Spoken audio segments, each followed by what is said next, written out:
The marinara sauce was still dripping down the back of my neck when I understood that my marriage was over.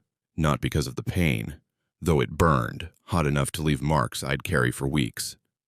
Not because of the humiliation of sitting there in front of 47 members of my wife's family, while her brother Derek laughed and everyone else looked away. Not even because of the shock of feeling that ceramic bowl crack against my skull before the cascade of scalding pasta followed. No, my marriage ended in the 4 seconds of silence that came after. 4 seconds. That's how long it took for me to look at Sarah, my wife of 11 years, the woman I'd built a life with, the mother of no children because she'd said we weren't ready every year for a decade, and watch her face cycle through surprise, assessment, and then nothing. Not concern, not outrage, not even the basic human decency of asking if I was okay. Just a slight tightening around her mouth that I recognized. I'd seen it 1,000 times before. It was the expression she made when I'd embarrassed her, when I'd said the wrong thing at a dinner party, when I'd worn the wrong shirt, when I'd existed too loudly in a space she'd decided required my diminishment. In that moment, with tomato sauce seeping into my collar and a welt already forming on my scalp, I saw our entire marriage with sudden, devastating clarity. I saw every time I'd apologized for things that weren't my fault. Every time I'd made myself smaller so she could feel bigger. Every Christmas I'd spent alone because her family needed space to bond. Every promotion I'd hidden because she'd accused me of showing off. Every time I'd shrunk myself into a shape that fit the box she'd built for me. I saw the truth. I wasn't her husband. I was her project, her reclamation case, her proof that she could take something broken and make it presentable enough to display at family functions when she chose to bring me at all. Derek was still laughing. He had the kind of laugh that belonged to a man who'd never faced a consequence in his life, loud, braying, absolutely certain of his own hilarity. "Oh, man," he wheezed, clutching his stomach. "You should see your face, Marcus. You look like a tomato murdered you." I stood up, slowly, deliberately, the dining room of the Harrison family estate, because yes, it was an estate, complete with staff and a wine cellar and a library where no one ever read, went quiet. Not the tense quiet of anticipation, but the bored quiet of people waiting for the entertainment to conclude so they could return to their conversations about stock portfolios and yacht maintenance. Sarah's hand closed around my wrist. Not with concern, with warning. "Marcus." Her voice was low, controlled. "Don't." Don't what? Don't react? Don't embarrass her? Don't exist in a way that disrupted the carefully maintained fiction that her family was civilized? He poured hot pasta on my head, said. My voice sounded strange to my own ears, too calm, too flat, like I was narrating something that had happened to someone else. It was a joke. This from Patricia, Sarah's mother, who was already rising to pour Derek another glass of wine. Derek has always had a playful sense of humor. The sauce was boiling. I'm sure it wasn't that hot. I reached back and touched my neck. When I brought my hand forward, there was a blister on my palm from where I'd touched the damaged skin. I showed it to Sarah. She looked at it. She looked at me. And then she said the words that would echo in my head for the rest of my life. "You probably shouldn't have made that comment about the chicken being dry." I hadn't made a comment about the chicken. Derek had asked me what I thought, and I'd said it was good. He'd pressed, asking if I was sure, asking if maybe I thought it was a little dry, asking with that smirk he always wore when he was setting up one of his jokes. I'd finally shrugged and said maybe a little, trying to escape the conversation. But it didn't matter what I'd actually said. It never did. In the Harrison family court of law, I was guilty until proven guilty of something worse. "Sarah," I heard my own voice like it was coming from underwater. "He assaulted me. That's a bit dramatic. I have a blister on my skull from boiling pasta sauce." "Marcus." She squeezed my wrist harder. Her nails dug in. "Don't make this into something. You know how Derek is. Just let it go. For me. Let it go. For her. Always for her. I looked around the room. 47 people.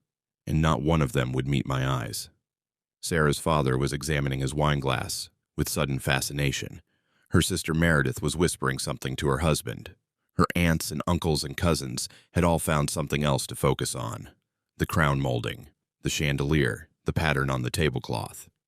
I was bleeding from a head wound in the middle of a family dinner, and I had become invisible. No, not invisible.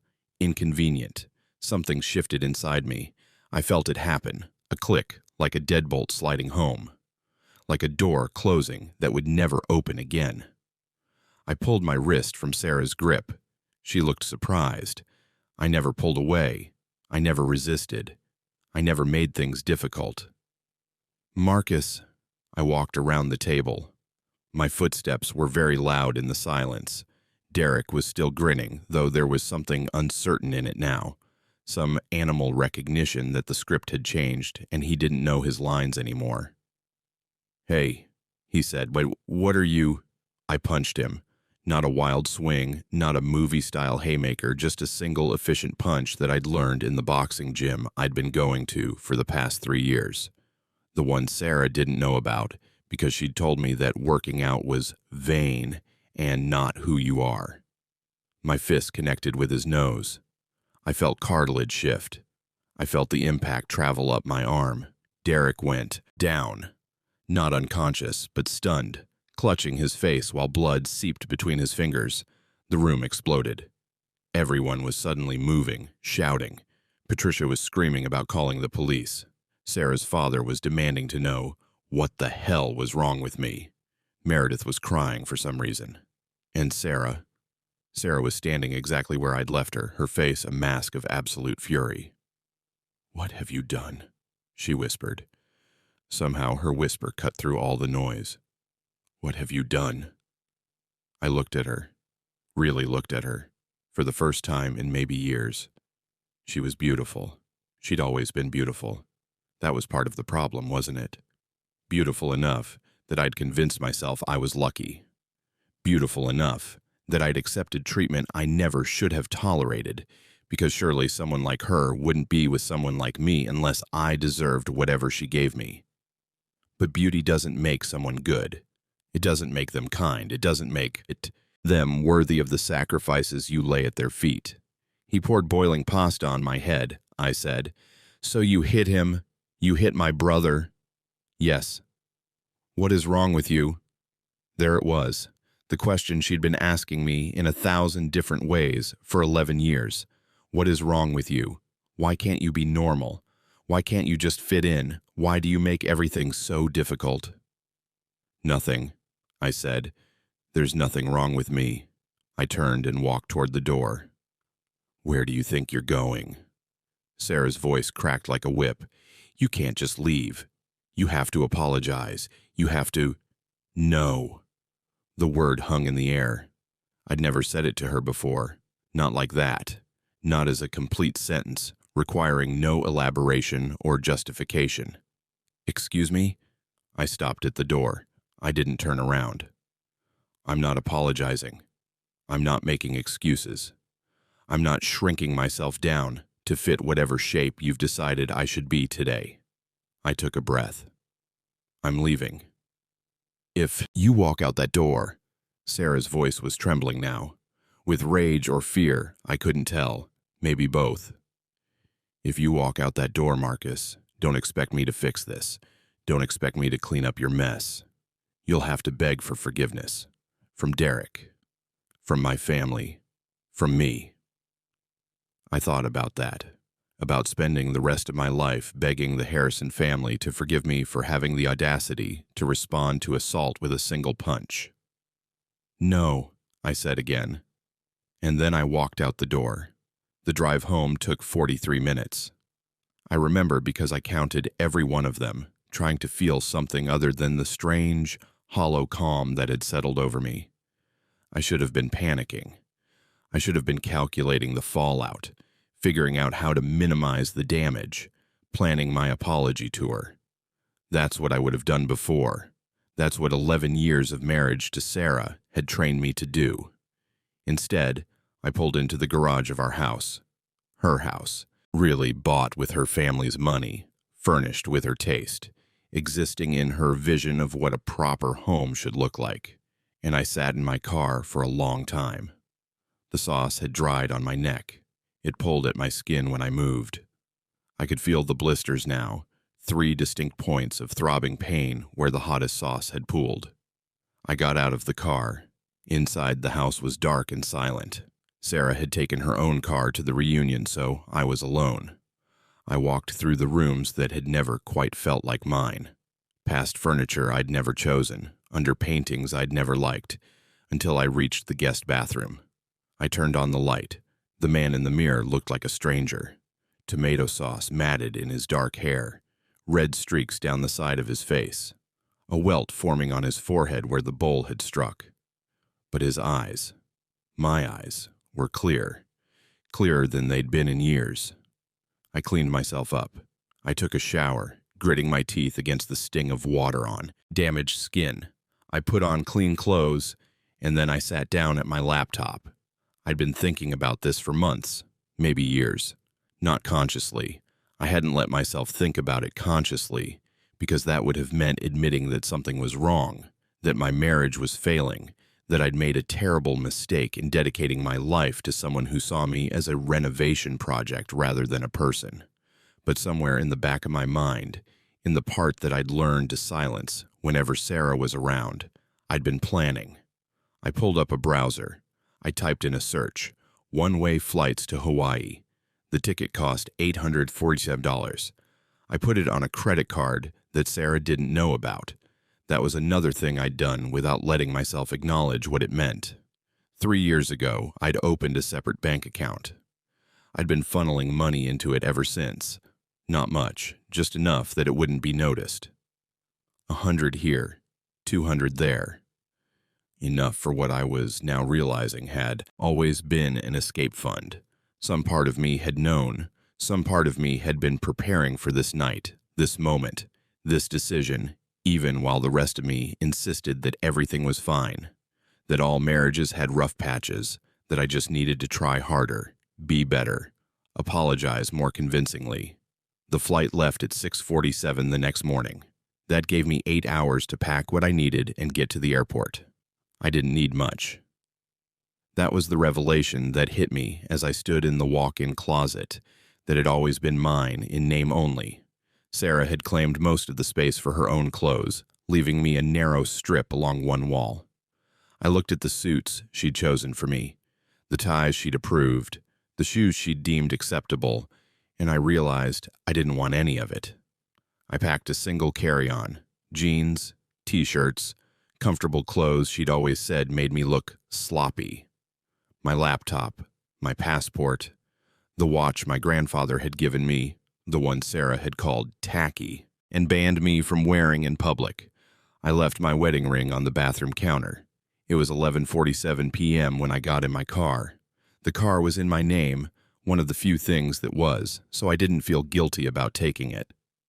I drove to a hotel near the airport, checked in under my own name, and lay down on a bed that was smaller and harder and more wonderful than the California King I shared with Sarah. I slept better than I had in years. The airport was quiet at 4:30 a.m., the kind of quiet that makes you feel like you're moving through a different dimension, one where the normal rules don't apply. I checked in. I went through security. I found my gate. And then I waited. The calm I'd been feeling since I walked out of the Harrison estate was still there, but it was starting to crack around the edges. Doubt was seeping through. What was I doing? Where was I going?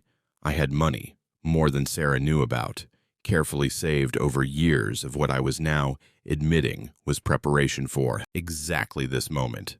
But I had no plan, no destination beyond Hawaii, no idea what came next. I was 41 years old. I had a career I'd deliberately stunted because Sarah said my ambition made her feel inferior. I had friends I'd allowed to drift away because she'd found them exhausting. I had a family I rarely saw because she'd convinced me they were toxic. which, looking back, was a masterpiece of projection. I was starting over with nothing but a credit card, a carry-on, and the slowly dawning realization that I'd wasted the best years of my life trying to earn the approval of people who were never going to give it. But I was also free. The thought hit me like sunlight breaking through clouds. I was free. For the first time in 11 years, I was making a decision based solely on what I wanted, not what Sarah wanted, not what her family expected, not what would cause the least friction or require the fewest apologies. Just me, choosing for myself. It was terrifying. It was exhilarating. My phone buzzed. I looked at the screen. Sarah, where are you? I didn't respond. The phone buzzed again. Sarah, this isn't funny, Marcus. Where are you? And again, Sarah, my family is furious. You need to come back and apologize. And again, Sarah, Derek might press charges. Do you understand that? You could go to jail. I turned my phone off. At 6:47 a.m., when my flight began boarding, I turned it back on just long enough to check the notifications. I had 47 missed calls from Sarah, 23 text messages, 8 voicemails. I turned the phone off again and boarded the plane. The flight to Honolulu takes about 5.5 hours from Los Angeles. I spent most of it staring out the window, watching the world I'd known disappear behind clouds. Somewhere over the Pacific, the flight attendant offered me a drink. I asked for whiskey.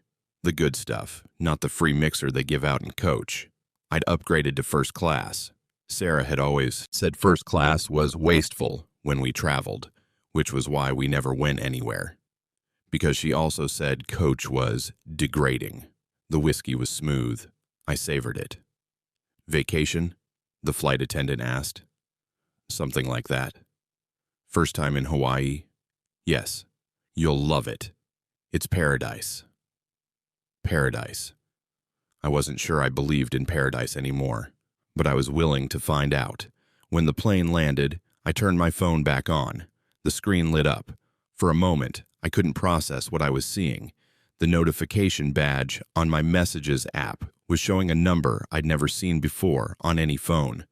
3 on 27. 327 messages. I stared at it. I must have stared at it for a full minute because the people behind me started clearing their throats and shifting impatiently. I grabbed my bag and stumbled off the plane in a daze. In the terminal, I found a quiet corner and sat down. I opened my messages. Sarah's thread alone had 156 new messages. They ranged from furious to desperate to pleading to threatening and back to furious again, cycling through emotions with the kind of whiplash intensity that, I now realized, had been exhausting me for years. Where are you? Answer me. This is ridiculous. My mother is having a breakdown. Derek wants to press charges. You need to fix this. I can't believe you're ignoring me. This is so typical. You always run away from your problems. You can't just leave. What about me? What about us? I've given you everything. I've spent 11 years trying to help you. And this is how you repay me. Fine. Don't respond. See if I care. Marcus, please. I'm worried about you. Where are you? Please call me. I just need to know you're safe. I love you. The bank called. What is this account in your name? Where did this money come from? Have you been hiding money from me? We need to talk about this. This is serious. You could be in legal trouble. My parents are losing their minds. Do you have any idea what you've done? Derek's nose is broken. Broken. You're lucky he's not pressing charges. You need to come home and apologize, on your knees for hours, until they forgive you. Marcus. Please, I can't do this without you. We can work this out. I know I haven't been perfect, but neither have you. We can fix this together. Just come home. Fine. Be that way. I'm done. You'll regret this. You'll come crawling back. And I won't be there. I scrolled through the messages, watching the emotional whirlwind play out in real time. Anger, then manipulation, then guilt, then threats, then pleading, then more anger. It was like watching a masterclass in the tactics she'd used to control me for over a decade, all compressed into a few hours of desperate texts. But it was the other messages that really caught my attention. Meredith, Sarah's sister. Marcus, I don't know what happened, but Sarah is hysterical. Can you please call her? She's talking about lawyers. Patricia, Sarah's mother. Young man, you have brought shame upon this family. Derek is considering all his options. You would be wise to return immediately and beg for forgiveness. Richard, Sarah's father. Marcus, we need to talk. Call me. It's important. That last one made me pause. Richard had never messaged me directly before, not once in 11 years. I'd assumed he barely knew I existed, but the strangest messages were from people I hadn't heard from in years. Sarah's cousin James. Holy shit, dude. I heard what happened. Derek's had that coming for years. Respect. Her Aunt Margaret. I just want you to know, Marcus, that not everyone in this family agrees with how you've been treated. Stay strong. Her Uncle Bernard. Son, I saw that punch. That was beautiful. Derek's been a bully since he was 6 years old. Someone should have done that decades ago. There were more. Distant relatives I'd barely exchanged words with. Family friends I'd met once or twice at holiday parties. People who'd never acknowledged my existence suddenly reaching out with messages of support. And then there were the messages from my own family. My sister Julie, who I hadn't spoken to in 3 years because Sarah found her overwhelming. Marcus, Sarah just called here looking for you. She was screaming about how you abandoned her. What happened? Are you okay? Please call me. I love you. I never stopped loving you. My brother David, who Sarah had declared a bad influence and gradually pushed out of my life. Bro, just got off the phone with Sarah. She says you punched her brother and disappeared. I don't know what's going on, but I'm here if you need me. Always, no matter what. My mother, who I hadn't seen in person for 2 Christmases, because Sarah always had more important family obligations. My darling boy. Sarah called. She was very upset. She said, you hit someone? I don't believe it. You've never hit anyone. Something must have happened. Please call me. I'm worried. I love you more than anything in this world. I sat in that airport terminal, surrounded by tourists in Hawaiian shirts and families with excited children, and I read message after message from people who cared about me. People I'd abandoned because Sarah had told me they weren't good enough. People I'd ignored because she'd convinced me they didn't understand me the way she did. People I'd pushed away because maintaining relationships outside of her family was somehow an act of betrayal. They were still there, after everything, still reaching out, still caring. I started to cry. I hadn't cried in years. Sarah said crying was weak and manipulative and not attractive. I'd trained myself to suppress it so thoroughly that I'd almost forgotten the feeling. But now, sitting in the Honolulu airport with 327 messages on my phone, I couldn't stop the tears. I cried for 11 years of wasted time. For the person I used to be, the one with friends and family and hopes and dreams. For the person I'd let her turn me into, the quiet shadow who apologized for existing and hid his successes and made himself invisible so she could shine. I cried for the marriage I'd thought I had and the reality I was finally seeing. And somewhere in the middle of all those tears, my phone rang. Not Sarah, not any of the Harrisons. It was Richard, her father. I stared at the screen for a long moment. Then, without really knowing why, I answered. Marcus. His voice was strange, almost gentle. Nothing like the dismissive tone he'd always used with me. Are you safe? Yes. Good. That's good. A pause. I need to tell you something. Something I should have told you a long time ago. What? My daughter. He stopped, started again. Sarah has problems. Problems we've been covering up for her entire life.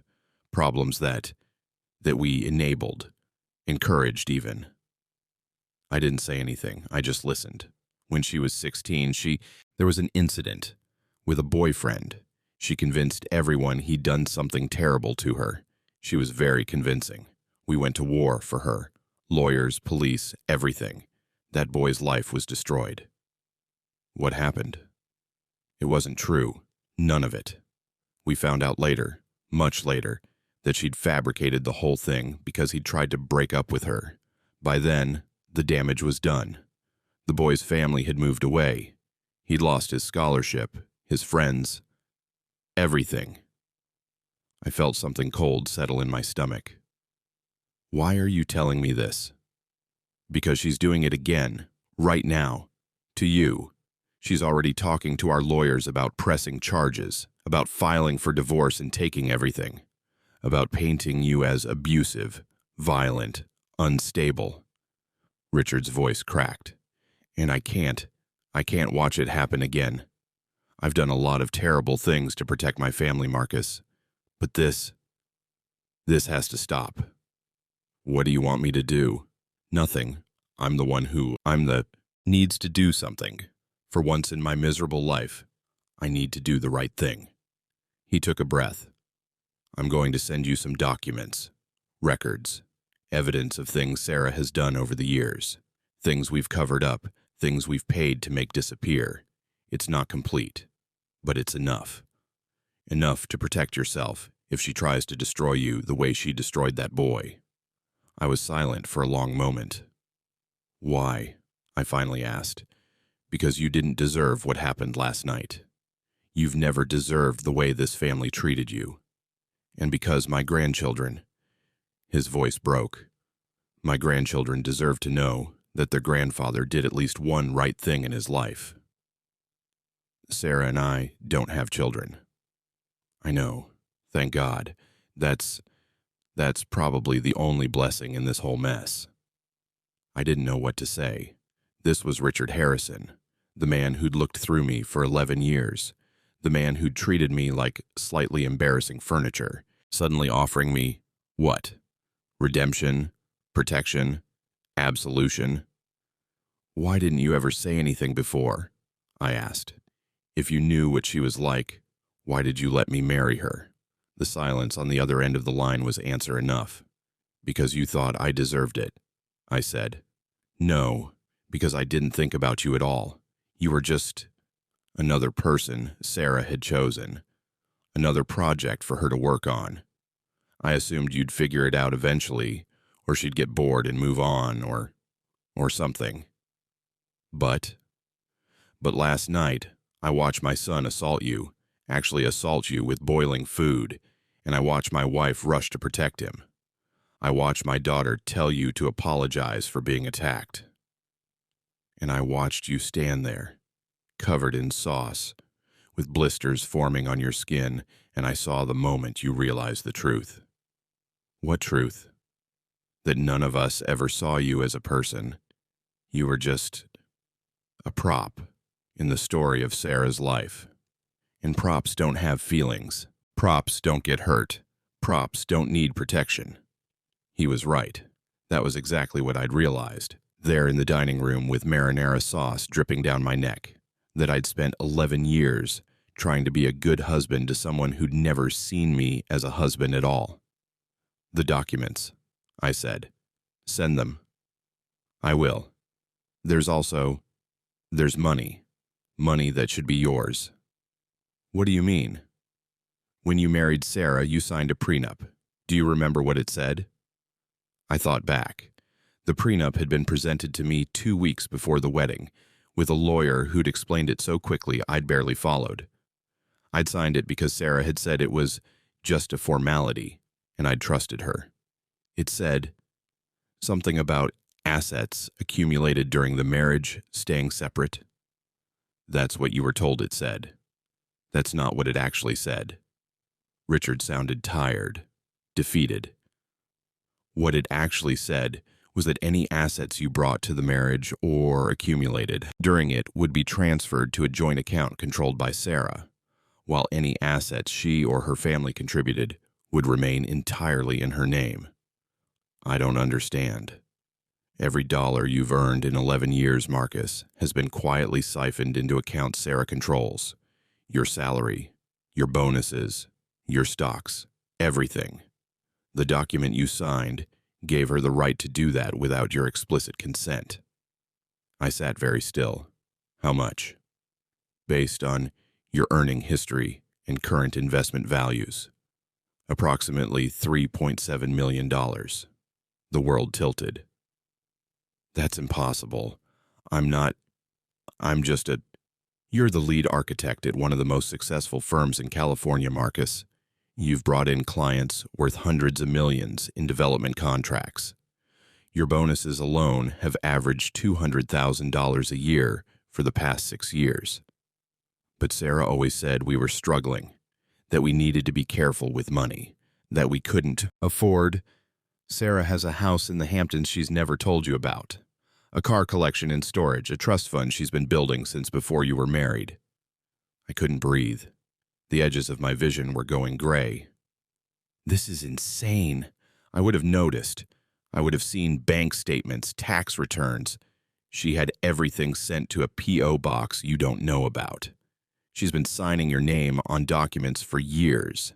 It's not technically illegal because you gave her power of attorney when you got married. Another document you didn't read carefully. 11 years. 11 years of thinking I was building a life, and all I'd actually been doing was funding my wife's secret empire. Why are you telling me this now? Because she's about to take everything you have left. The divorce filing she's preparing, it's vicious, Marcus. She's planning to claim you were abusive throughout the marriage, that the money you've hidden away, the escape fund you thought was secret, is proof of financial deception. She's going to bury you. Unless you bury her first. I spent the next 3 hours in a hotel room I don't remember checking into, reading documents that Richard sent in batches of encrypted files. The first batch was financial records, bank statements from accounts I'd never seen, showing deposits that matched my pay stubs but appeared in Sarah's name, investment portfolios worth millions, built with money I'd earned but never touched, property records for houses in locations I'd never visited, all purchased during our marriage, all in Sarah's name only. The second batch was legal documents. The prenup, which I read word by word this time, growing sicker with each clause, powers of attorney I'd signed under what I now recognized as deliberately misleading circumstances, corporate filings for shell companies that existed only to hold my redirected assets. The third batch was evidence of other things, records of Sarah's previous victims, because that's what I understood now, that I wasn't her first project, just her most successful one. There was the boy Richard had mentioned, whose life had been destroyed by fabricated accusations. There was a college roommate who'd been institutionalized after Sarah convinced everyone she was having a breakdown. There was a business partner from Sarah's brief attempt at entrepreneurship who'd somehow ended up taking the blame for fraud that Sarah had committed. And there were transcripts, actual transcripts from a therapist Sarah had seen in her 20s. Someone had violated every rule of doctor-patient confidentiality to save these, and I understood why when I read them. Sarah wasn't just selfish or manipulative. According to the therapist's notes, she showed strong indicators of antisocial personality disorder, what used to be called sociopathy. She could fake emotions she didn't feel. She could manipulate people into believing anything, and she had no capacity for genuine empathy or remorse. The therapist had recommended intensive treatment. Sarah's parents had instead paid to have the records sealed, and the therapist discredited. I sat back in my hotel chair, staring at the ceiling. 11 years. I'd spent 11 years married to someone who was clinically incapable of caring about me as a person, someone who'd seen me as nothing but raw material to be exploited. And somehow, impossibly, I wasn't angry. I should have been. I should have been furious. I should have been screaming, punching walls, planning elaborate revenge. But all I felt was a strange, profound peace. Because now I understood. It wasn't my fault. It had never been my fault. I hadn't failed to be a good enough husband, hadn't fallen short of some standard I could have met if I'd just tried harder. The game had been rigged from the start. I'd been trying to earn the love of someone who wasn't capable of loving anyone. That knowledge, that certainty, was worth more than any amount of money. But that didn't mean I was going to let her take everything. I picked up my phone. I dialed a number I'd memorized years ago but never used, the direct line for Anthropic Legal, where my college roommate Alex worked as a senior partner. "Marcus?" Alex's voice was surprised, but warm. "Jesus, it's been years. How are you?" "Not great, actually. I need help." "What kind of help?" "The kind where my wife is about to try to destroy my life, and I need to destroy her first." A pause.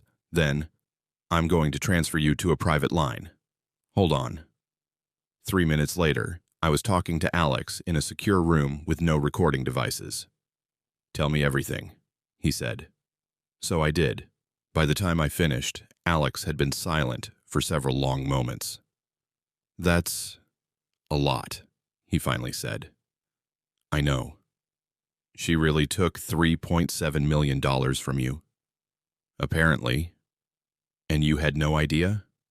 "None. She handled all our finances. I trusted her." Alex made a sound that was half laugh, half groan. "Marcus, we've talked about this. You remember what I told you before the wedding? You said I was making a mistake. I said you were marrying a shark. I said I'd seen the way she looked at people, like she was calculating what she could take from them. You told me I was being paranoid. You weren't being paranoid." "No, I really wasn't." A sigh. "Okay. Send me those documents, all of them. I'll need to review everything before I can tell you what options you have." "How long?" "Give me 48 hours. In the meantime, don't talk to Sarah. Don't talk to anyone from her family except Richard. Don't post anything on social media. Don't do anything that could be used against you. I'm in Hawaii." "Hawaii?" "I bought a one-way ticket, right after the punch." A pause. Then Alex laughed, a real laugh, surprised and almost admiring. "You punched Derek Harrison? The Derek Harrison who's been a raging asshole since we were in boarding school together? You know him?" "Oh, I know him. He tried to sue me once for defamation because I told a mutual friend he was bad at tennis." The laugh faded. "Does he know you're in Hawaii?" "I don't think so. Sarah's been messaging me non-stop, but she seems to think I'm still in California." "Keep it that way. Let me do some research. I'll call you back in 48 hours. Maybe sooner if I find something useful." "Alex, thank you. I know we haven't talked in years, and I just show up out of nowhere asking for—" "Marcus." His voice was firm. "You were my best friend for 4 years. The fact that your wife cut you off from everyone who cared about you doesn't change that. I would do anything for you. Always." I didn't trust my voice to respond. I just hung up and sat there, staring at the phone, trying to process the fact that I had friends. Real friends. People who cared about me, who'd been waiting for me to come back, who hadn't given up even when I'd essentially abandoned them. How had I ever let her convince me I was alone? I spent the first week in Hawaii learning how to be a person again. It sounds dramatic. It probably is. But after 11 years of existing in Sarah's shadow, constantly monitoring my behavior for anything that might trigger her criticism, I'd forgotten what it felt like to just be. I woke up when I wanted. I ate what I wanted. I wore the comfortable clothes I'd packed, the ones Sarah had always called sloppy, and discovered they were actually perfect for island life. I walked on beaches at sunset without checking my phone. I swam in the ocean without worrying about how I looked. The hotel I'd chosen, a small boutique place on the North Shore, far from the tourist crowds, had a staff who mostly left me alone. They brought me food when I ordered it, replaced my towels when I left them outside my door, and otherwise let me exist in whatever state I needed to exist in. For the first 3 days, that state was mostly sleep. I slept 12, 14, 16 hours at a stretch. Deep, dreamless sleep that left me feeling more rested than I had in years. The kind of sleep that comes when your body finally feels safe enough to let its guard down. When I wasn't sleeping, I was thinking. I thought about the documents Richard had sent, about the money that had been stolen from me, about the life I'd built on foundations that turned out to be quicksand. I thought about Sarah. Not with anger, not yet. That would come later. For now, I was still processing the magnitude of the deception, still trying to understand how someone could do what she'd done to another person. And I thought about what came next. Alex had been sending me updates. The situation was complicated, more complicated than either of us had anticipated. Sarah had already moved forward with her plan, filing for divorce and emergency protective orders simultaneously. She'd accused me of domestic violence, claiming the punch on Derek was just the latest in a pattern of terrorizing behavior. She'd frozen our joint accounts, which, thanks to her careful manipulation, contained almost everything I technically owned. She'd even gone to the media, painting herself as a victim who'd finally found the courage to leave her abusive husband. But Alex was working on it, and Richard, surprisingly, was helping. The records Richard had sent weren't just evidence of financial fraud. They were proof of a pattern. Sarah had done this before to other people with the full knowledge and assistance of her family. That pattern could be used to establish that her accusations against me were part of a documented strategy of manipulation rather than genuine accounts of abuse. More importantly, we'd found something else. Something that changed everything. The prenup I'd signed, the one that had allowed Sarah to funnel my earnings into her own accounts, had a clause that even she didn't know about. Richard had included it as a kind of insurance policy, never expecting it would actually be triggered. The clause stated that if either party could prove material misrepresentation in the financial dealings of the marriage, the entire prenup would be voided, and all assets would be divided according to standard community property law. Sarah's careful scheme to steal my money was, legally speaking, exactly the kind of material misrepresentation the clause described, which meant that instead of getting nothing in the divorce while she kept my $3.7 million, I would be entitled to half of everything she owned, and Sarah owned a lot. On day 8 in Hawaii, I got a call from my sister Julie. I'd been in touch with my family since arriving, tentatively at first, then with growing confidence as I remembered what it felt like to be loved without conditions. My mother had cried for 20 minutes when I called her. My brother had immediately offered to fly out and keep me company, which I'd gently declined. My sister had waited, respecting my need for space until the moment felt right. "How are you?" she asked. "Surprisingly okay." "Really? Really?" I watched the waves crash on the beach outside my window. "I think I'm finally waking up, Jules, like I've been asleep for 11 years, and I'm just now starting to see clearly. We tried to tell you." Her voice was sad but not accusatory. "Mom, Dad, David, me, we all tried. She never let us get close enough." "I know. I'm sorry." "Don't apologize. You were being abused, Marcus. Psychological abuse is just as real as physical abuse, and she was an expert at it." I thought about that, about the way Sarah had isolated me from everyone who cared about me, about the constant criticism, the impossible standards, the way she'd made me feel like I was always falling short, about the financial manipulation I hadn't even known was happening. "Is that what it was?" I asked. "Abuse. She controlled your money, or your relationships, your self-esteem, and your access to the outside world. She made you believe you were worthless without her. She took everything you earned and made you think you were poor. What would you call it?" I didn't have an answer. "I've been reading about it," Julie continued. "There's a term, coercive control. It's what happens when someone systematically dominates their partner through manipulation rather than physical violence. It's recognized as abuse in a lot of countries now. What Sarah did to you fits the pattern exactly. Coercive control. I rolled the words around in my mind. They didn't feel quite right. The idea of being a victim still sat awkwardly with my sense of myself as a capable adult who'd made his own choices. But they also didn't feel wrong. What do I do with that? I asked. You recover. You heal. You build a new life. Julie's voice softened. And you let the people who love you help. 3 weeks after I arrived in Hawaii, Alex called with news. We got her. Those 3 words hit me like a wave.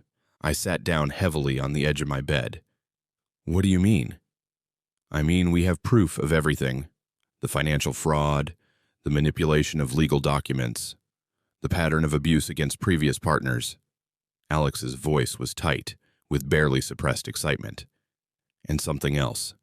Something she never saw coming. What?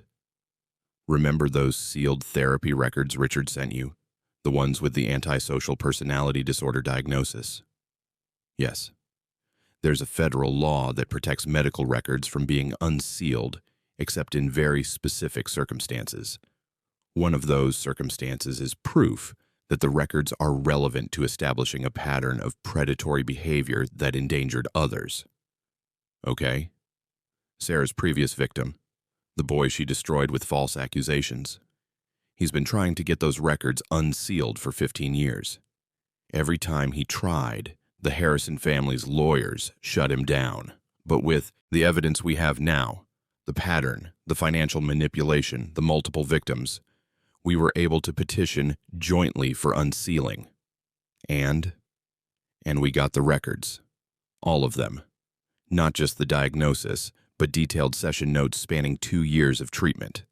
Notes that include Sarah describing, in her own words, her plans to collect wealthy or successful men, extract resources from them, and then discard them when they were no longer useful. I sat very still. She described me, I said. It wasn't a question. Not by name. These sessions were years before you met, but she described her ideal target, Marcus. And you are exactly what she was looking for. Intelligent enough to be useful, insecure enough to be controlled, isolated enough from support systems to be manipulated. She chose me.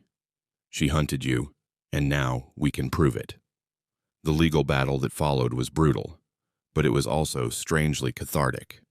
Sarah predictably doubled down on her accusations.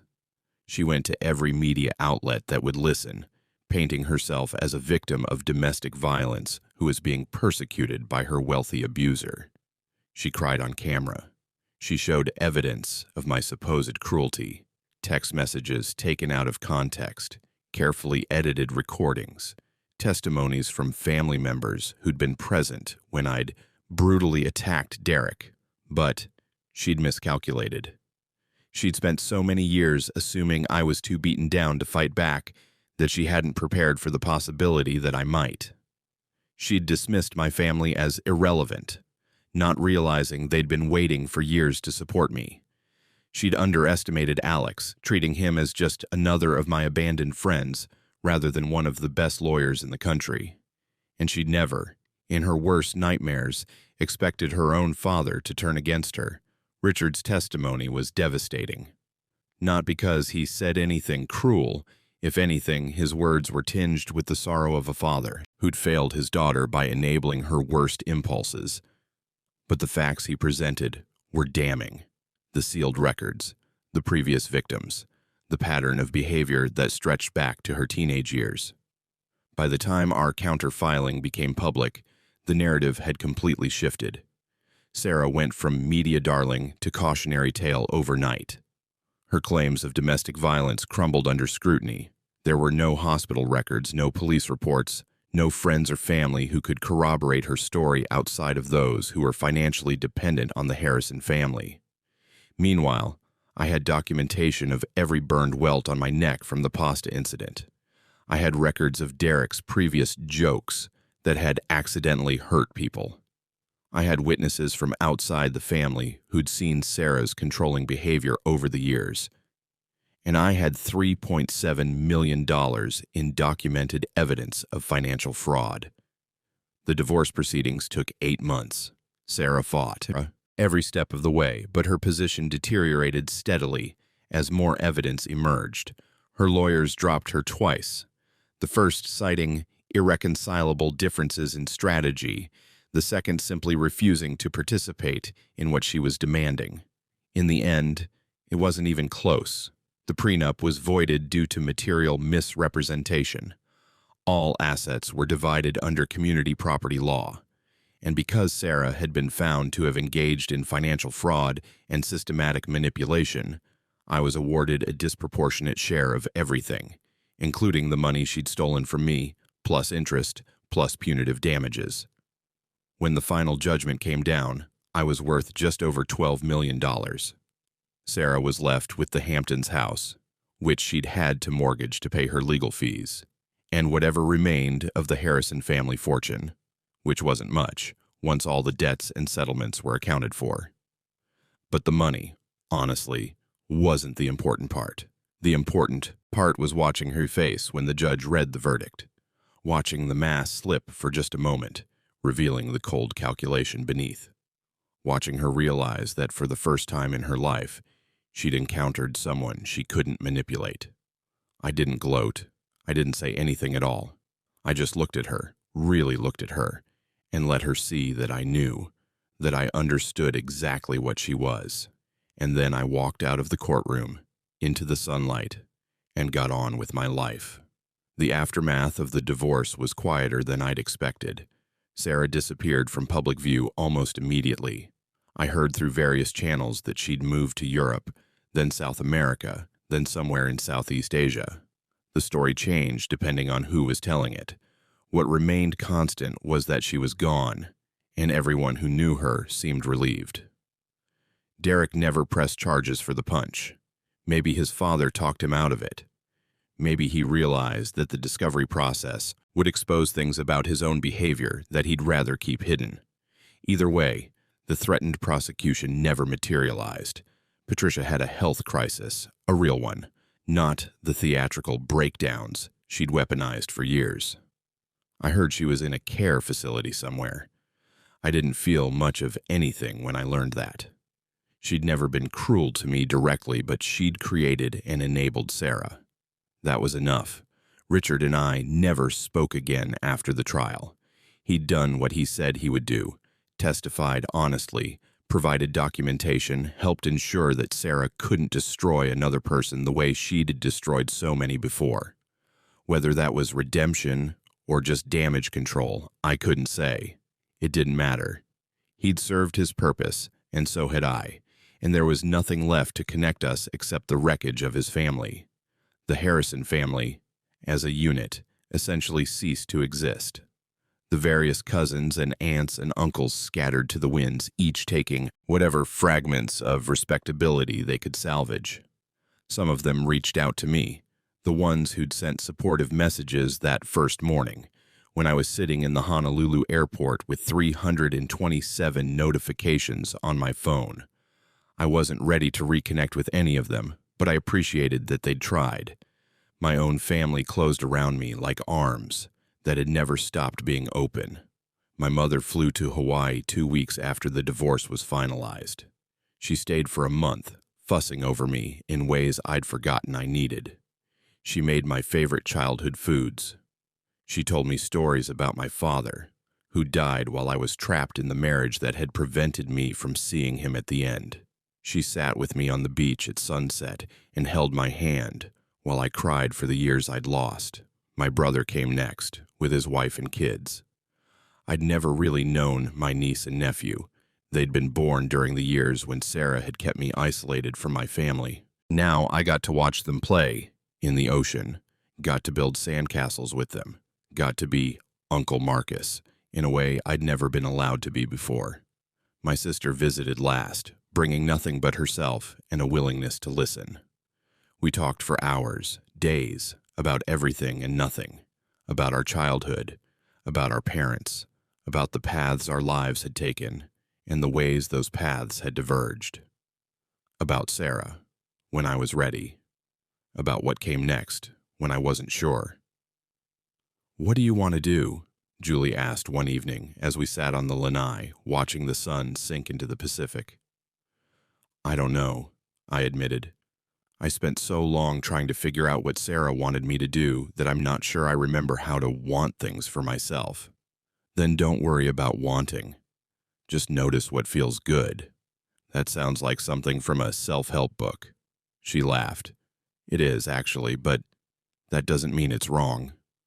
I thought about that, about what felt good. Waking up without dread felt good. Eating breakfast without someone critiquing my choices felt good. Wearing comfortable clothes without worrying about criticism felt good. Talking to my family without guilt felt good. Swimming in the ocean felt good. Reading books without someone telling me I was wasting time felt good. Living felt good. For the first time in over a decade, just being alive felt good. "I think I want to stay here," I said. "In Hawaii, at least for a while." "Then stay."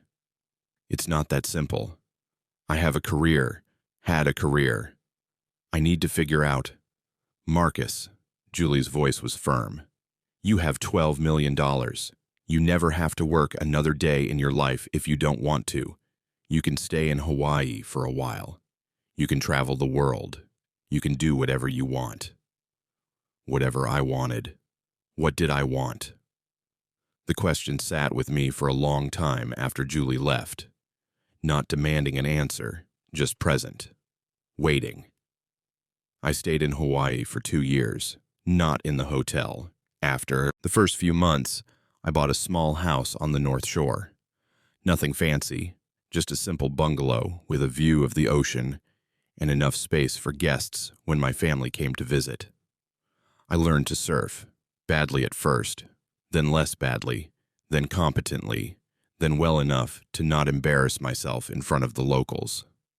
There was something about the rhythm of it, the waiting for waves, the sudden burst of action, the inevitable falls followed by the climb back onto the board, that felt like therapy. I started running, every morning along the beach as the sun came up. I'd never been athletic before. Sarah had discouraged any activity that might make me feel good about my body, possibly because she sensed it would make me harder to control. Now I ran until my lungs burned and my muscles ached, and I felt, for those few moments, completely and entirely present in my body. I read everything I could get my hands on: novels, history, science, philosophy. I'd always loved reading, but Sarah had dismissed it as not productive. Now, I devoured books the way I'd once devoured whatever crumbs of approval she'd deigned to drop. I went to therapy, real therapy, with a psychologist who specialized in survivors of coercive control. It was hard at first. I'd spent so many years minimizing what had happened to me, telling myself it wasn't real abuse because she'd never hit me, that learning to call it what it was felt like learning a new language. But slowly, week by week, I started to understand. I understood that the isolation hadn't been accidental. It was a deliberate strategy to cut me off from anyone who might see through her manipulation. I understood that the financial control hadn't been about money. It was about power, about keeping me dependent on her even when I was the one earning. I understood that the constant criticism hadn't been about improving me. It was about making me small enough that I'd never try to leave. I understood that gaslighting, the rewriting of history, the way she'd made me doubt my own perceptions, all of it had been calculated to keep me confused, off balance, unable to trust my own judgment. And I understood, finally, that none of it had been my fault. Not the marriage, not the manipulation, not the years I'd lost. I'd made choices, yes, but I'd made them with incomplete information, deceived by someone who was pathologically gifted at deception. The shame I'd carried, the belief that I should have known better, should have seen the signs, should have been smarter or stronger or more suspicious, began to lift. I wasn't weak. I'd been targeted by a predator who'd made a career out of finding and exploiting people exactly like me. And I'd survived. More than survived. I'd gotten out. I'd exposed her. I'd helped ensure she couldn't do the same thing to anyone else. I'd won. After 2 years in Hawaii, I started to feel something I hadn't expected. Ambition.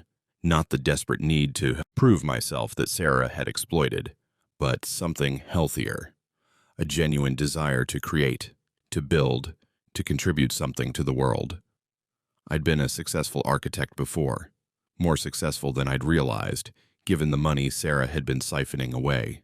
But I'd always done what clients wanted, what the firm wanted, what would advance my career in ways Sarah could tolerate. Now I wondered what I would create if I was only thinking about what I wanted. The answer came to me slowly over months of sketching and daydreaming and long runs on the beach. I wanted to design houses for survivors, not just any survivors, survivors of domestic abuse specifically.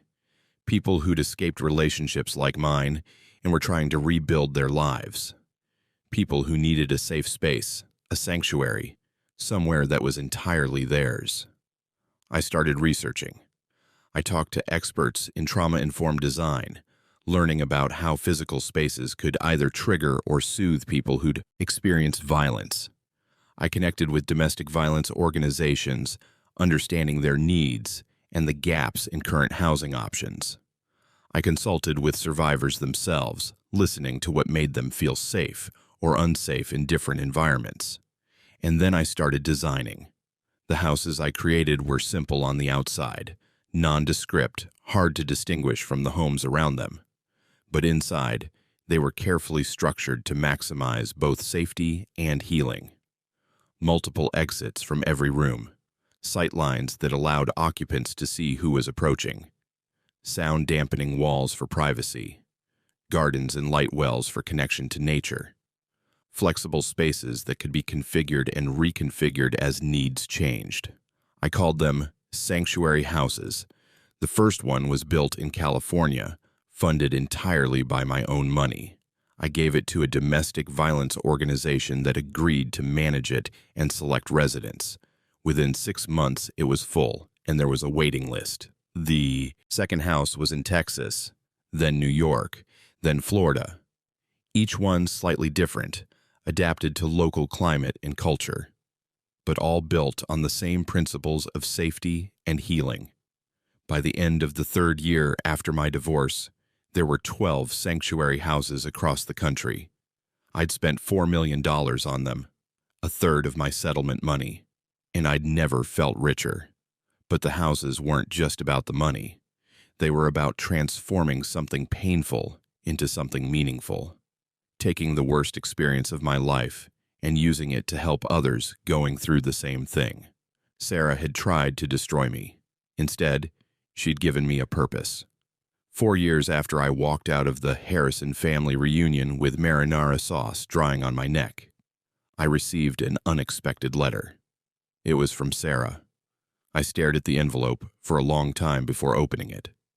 The return address was somewhere in Portugal. Apparently, she'd settled there, in some coastal town far from the ruins of her American life. The letter was 3 pages long, handwritten in the precise, careful script I remembered from years of grocery lists and passive-aggressive notes. Marcus, I don't expect you to read this. I certainly don't expect you to respond. But I need to write it, and I need to send it, and whatever happens after that is beyond my control. I've been in therapy. Real therapy this time. Not the kind where I manipulate the therapist into telling me what I want to hear. A therapist who specialized in personality disorders, who knows exactly what I am, and doesn't let me get away with anything. It's been the hardest thing I've ever done. Harder than the divorce. Harder than losing my family's money. Harder than watching everything I'd built fall apart. Because I had to actually look at myself, at what I did, at the people I hurt. I'm not writing this to apologize. My therapist says that apologies from people like me are often just another form of manipulation, a way to make ourselves feel better without actually changing anything. If I apologize to you, I might just be doing it to ease my own guilt, and that wouldn't be fair to you. Instead, I'm writing to acknowledge what happened, to name it. I manipulated you. I controlled you. I isolated you from everyone who loved you. I stole your money, your confidence, your sense of self. I used every tool I had to keep you small and dependent, because keeping you small made me feel powerful. I didn't love you. I'm not sure I'm capable of love, in the way most people mean it. What I felt for you was more like possession, a satisfaction in having something that was mine to control. When you left, when you fought back, when you exposed what I'd done, I felt like you'd taken something from me, like you'd stolen what was rightfully mine. It took me years of therapy to understand that you hadn't taken anything. You'd simply stopped letting me take from you. I'm not asking for forgiveness. I don't deserve it, and I probably wouldn't know what to do with it if you offered. I'm just asking you to know that I know. I know what I did to you. I know how wrong it was. I know that you didn't deserve any of it. I've seen what you're doing now, with the sanctuary houses. My therapist showed me an article about them. She said it might be therapeutic for me to see how you transformed our experience into something positive. She was wrong. It wasn't therapeutic. It was devastating. Because looking at those houses, reading about the people they've helped, I finally understood something I'd been avoiding for years. You were never the broken one. I was. You were always capable of building beautiful things, of caring for other people, of creating meaning from pain. I was just too damaged to see it. I don't know if I'll ever be able to do what you've done, take my damage and turn it into something good. My therapist says it's possible, but that I have to want it for the right reasons, not just as another form of manipulation.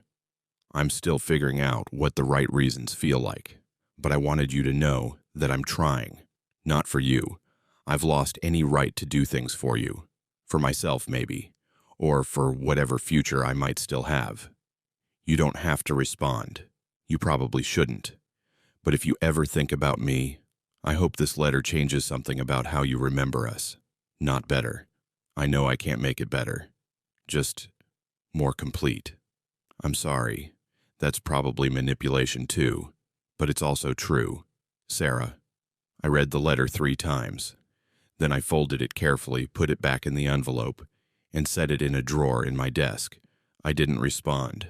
My therapist and I had discussed it at length, and we'd agreed that any communication with Sarah, even to acknowledge her apparent growth, would be risky.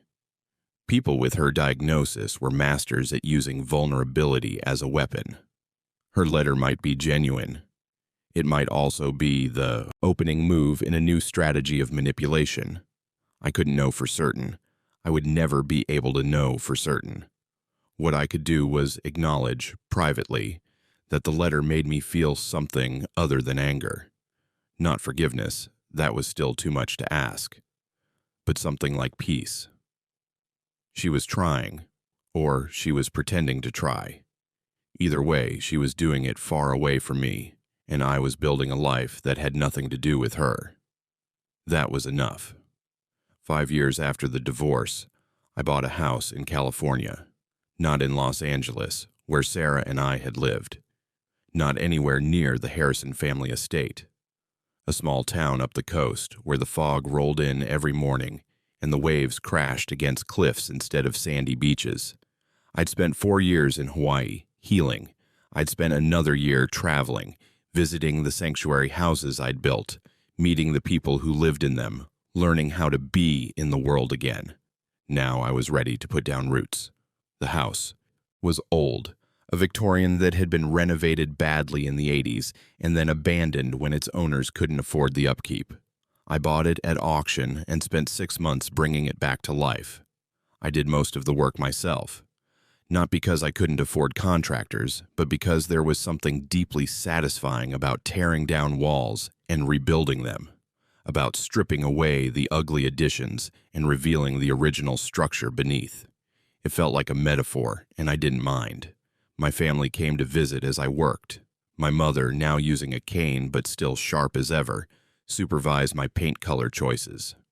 My brother helped me install a new deck. My sister brought books for the library I was building in what had once been a conservatory.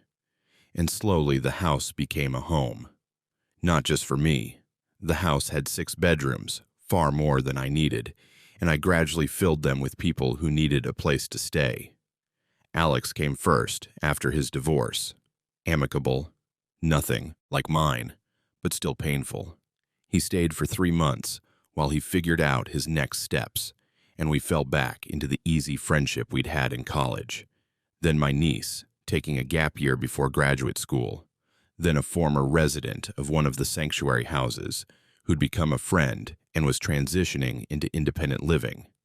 Then a colleague from my architecture work going through a hard time. The house became what Sarah had never let our house become.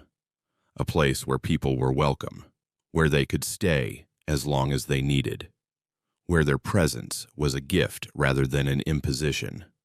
I wasn't trying to replace the family Sarah had taken from me. I was building a new one where the connections were chosen rather than obligatory, where love didn't come with conditions, where people supported each other simply because that's what people who care about each other do. It was, in its own way, the revenge I'd never consciously planned. Sarah had tried to turn me into someone small and alone. Instead, I'd become someone surrounded by love, purpose, and meaning. She'd wanted to take everything from me. Instead, she'd shown me how to value what really mattered.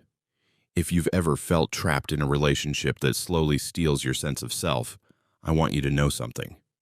It wasn't your fault. I know that's hard to believe. I know you're probably thinking about all the signs you should have seen, all the moments when you could have walked away, all the ways you enabled your own diminishment. But here's the truth. You were being manipulated by someone who had far more practice at manipulation than you had at recognizing it. You were doing the best you could with the information you had. You were trying to make something work that had been designed from the beginning to destroy you. That's not weakness. That's trust, misdirected. That's hope, exploited. That's love, weaponized against you. The fact that you survived is a miracle. The fact that you're reading this, thinking about your situation, considering the possibility that you deserve better, that's not a small thing. That's a victory. That's the first step toward freedom. Here's what I wish someone had told me in those dark years when I thought I was alone. You are not crazy. The things you perceive are real. The manipulation, the gaslighting, the way they twist reality to make you doubt yourself, that's a strategy, not a reflection of your sanity. Trust your instincts. They're trying to tell you something important. You are not alone. I know it feels that way. I know they've probably cut you off from everyone who might help. But the people who love you haven't stopped loving you. They're waiting, hoping, praying that you'll reach out. When you're ready, they'll be there. You are not trapped. I know it feels impossible to leave. I know there are 1,000 reasons why it seems like staying is the only option. But there are people who specialize in helping people like us. There are resources. There are ways out. When you're ready to look for them, they'll be there too. You deserve better. Not because you've earned it, not because you've been good enough, or tried hard enough, or proven yourself worthy. Just because you exist. Just because you're human. Just because no one deserves to be treated the way you're being treated. And when you're ready to leave, when you finally find the strength to walk out the door, here's what I want you to know. The first day will be the hardest. And then every day will be a little easier. You will grieve, not for the person you're leaving, for the fantasy of who you thought they were. That's okay. Grief is part of healing. You will doubt yourself. You will wonder if you made a mistake, if things were really that bad, if maybe you could have made it work if you just tried harder. When those thoughts come, remember this: you're not doubting because you made the wrong choice. You're doubting because you were trained to doubt yourself.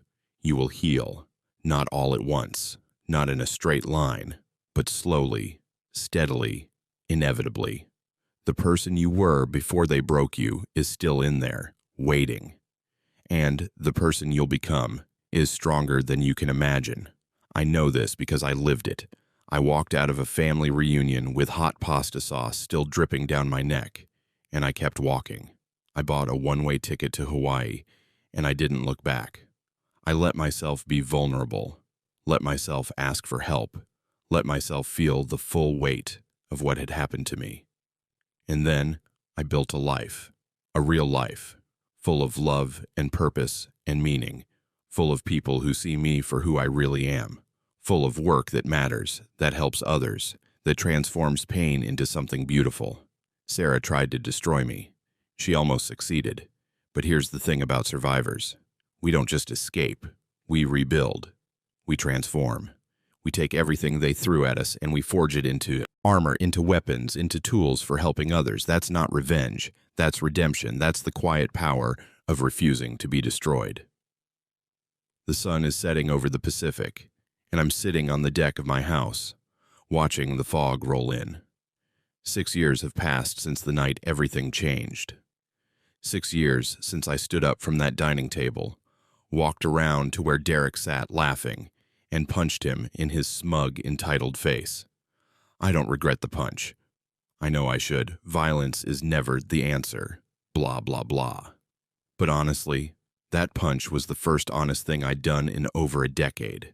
The first time I'd responded to reality instead of Sarah's carefully constructed fantasy. It was the beginning of everything. Today, I got an email from one of the sanctuary houses. A woman who'd lived there for 8 months had just signed the lease on her own apartment. The first place that was truly hers, not shared with the person who'd hurt her. She'd attached a photo of herself holding the keys, grinning so wide it must have hurt her face. "Thank you," her message said. "Thank you for building a place where I could learn to be a person again." I printed the photo and put it on my wall, next to the dozens of others like it. Proof that something good had come from something terrible. Proof that pain, transformed, can become medicine for others. My phone buzzes. It's a message from my mother. "Dinner Sunday? I'm making pot roast." I smile and type back. "I'll be there. I'll be there." Such simple words. Such an ordinary commitment. But for years, I couldn't make those words.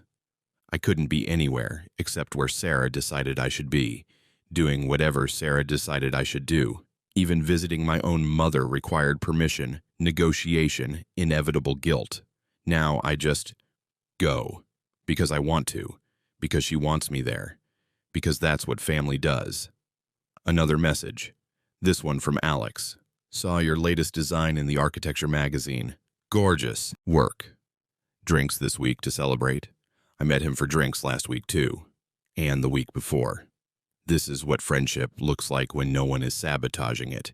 Consistent, easy, chosen again and again. Thursday works," I reply. "Same place?" "Same place. First round's on me." The fog is thicker now, obscuring the horizon. Somewhere out there, the sun is still setting, painting the clouds, colors I can't see. But I know they're there. Just because I can't see them doesn't mean they're not beautiful. That's something I've learned. The world is full of beauty that we miss, full of love that we don't notice, full of meaning that we overlook because we're too busy looking at something else. At someone else. At the person who convinced us they were the only thing worth seeing. But when that person is gone, when the fog lifts, even briefly, suddenly everything is visible again. The colors, the love, the meaning, all of it, just waiting for us to look up. I still have them. All 327 messages that arrived in the 4 minutes after I bought that one-way ticket to Hawaii. I've never deleted them. I don't read them often, but I keep them. Like a scar I don't want to heal over completely. Sometimes when I'm doubting myself, when I wonder if I overreacted, if things were really as bad as I remember, if maybe I was the problem all along, I go back and read them.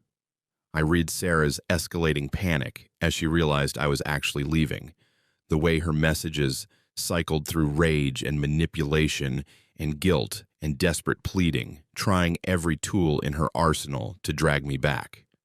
I read her family's outrage at my betrayal, the way they assumed, without question, that I would come crawling back, that my role was to apologize and appease and make everything smooth again. I read the messages from people who'd been waiting, hoping, praying for exactly this moment. My family, my friends, the members of her family who'd seen through the facade, all of them reaching out in that instant of chaos trying to tell me I wasn't alone. And I read the moment everything shifted. The moment when the truth started to emerge, when the documents began to surface, when even Sarah's most loyal supporters started to waver. Those 327 messages are a record of my liberation.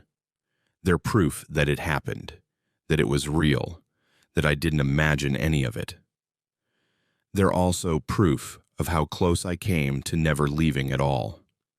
Because there, buried in the panic and the pleading, is a message that still makes me shiver when I read it. Sarah, 11:23 p.m. If you come back right now, I'll forgive you. I'll tell everyone it was a misunderstanding. We can go back to how things were. No one ever has to know. No one ever has to know. That's what she was offering.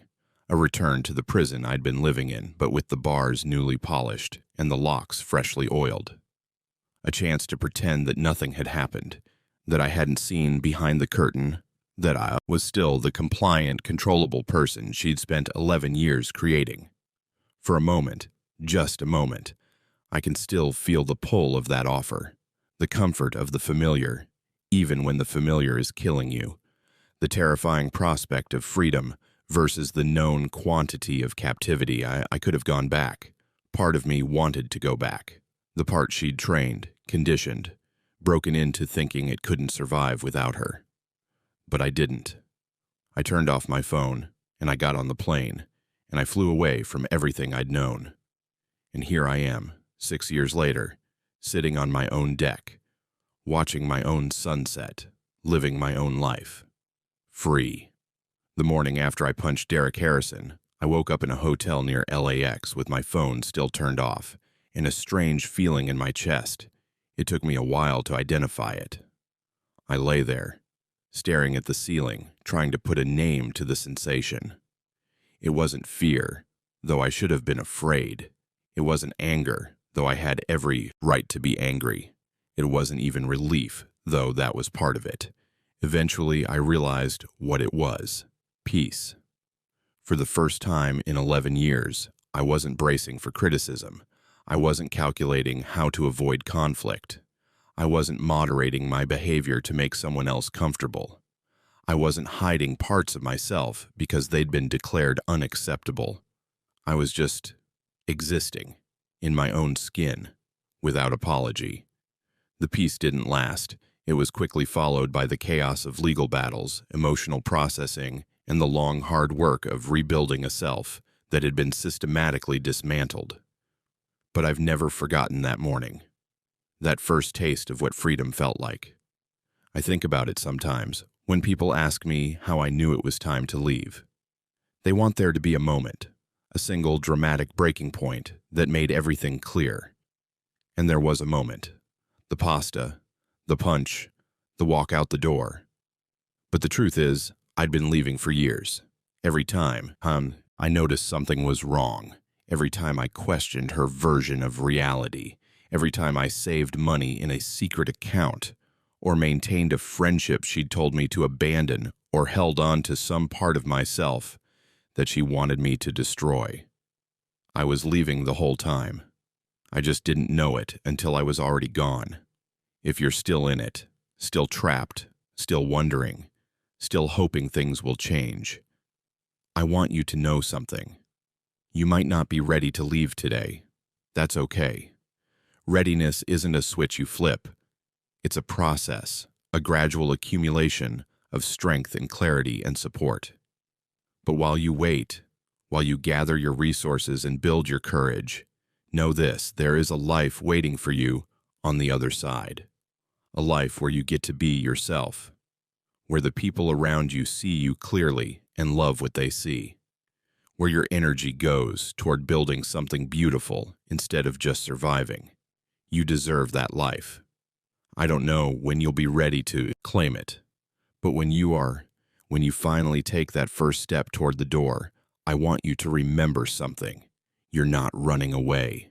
You're running toward freedom, toward healing, toward the person you were always meant to be. And when you get there, when you finally breathe that first breath of truly free air, you'll understand what I understood on that morning after. It's worth it. Every moment of fear, every sleepless night, every agonizing step away from the familiar, it's all worth it. Because on the other side of your cage is a world so much bigger than you've been allowed to see. A world full of people who will love you without conditions. A world where your voice matters, your needs matter, you matter. That world is waiting. All you have to do is walk through the door. The sun has set now. The fog has swallowed the last of the light, and the world outside my window is gray and soft and quiet. I could turn on a lamp, start dinner, check my emails, return some calls, do all the normal things a normal person does on a normal evening. Instead, I sit in the gathering darkness, listening to the waves crash against the cliffs below. And I feel something that still surprises me, even after all these years. Gratitude. Not for Sarah. I'll never be grateful for what she did to me. But for the path that led me here, to this moment, to this life. For the punch that broke Derek's nose and broke my chains. For the 327 messages that showed me who really cared. For the plane that carried me to Hawaii, where I learned to be a person again. For the houses I've built, the lives I've touched, the pain I've transformed. For the family that waited, patient and loving. For me to find my way home. For the peace that lives in my chest now, steady and quiet and real. I'm not the person Sarah tried to create. I'm not even the person I was before her. I'm someone new, someone forged in the fire of her cruelty and tempered by years of healing. Someone whole, someone free. And that, I think, is the truest revenge of all. Not the legal battles, not the financial recovery, not even the public exposure of what she'd done. The truest revenge is this. I'm happy. Despite everything she did, despite every manipulation and cruelty and theft, I found my way to happiness. She tried to destroy me, and instead, she taught me how to build. If any part of this story resonated with you, I want to offer some resources. Coercive control is a recognized form of domestic abuse. It involves patterns of behavior designed to isolate, manipulate, and dominate a partner without necessarily using physical violence. Signs include being cut off from friends and family, having your finances controlled, feeling like you're always walking on eggshells, being made to feel crazy or like you're imagining things, having your needs and wants constantly dismissed or minimized, feeling like you've lost yourself. If you're experiencing any of these things, please know that you're not alone. Organizations like the National Domestic Violence Hotline, 1-800-799-7233, have trained counselors available 24/7 to help you understand your situation and explore your options. You don't have to be ready to leave to reach out. You don't have to be sure. You just have to be willing to ask for help. The first step is always the hardest, but it's also the most important. You deserve to be free.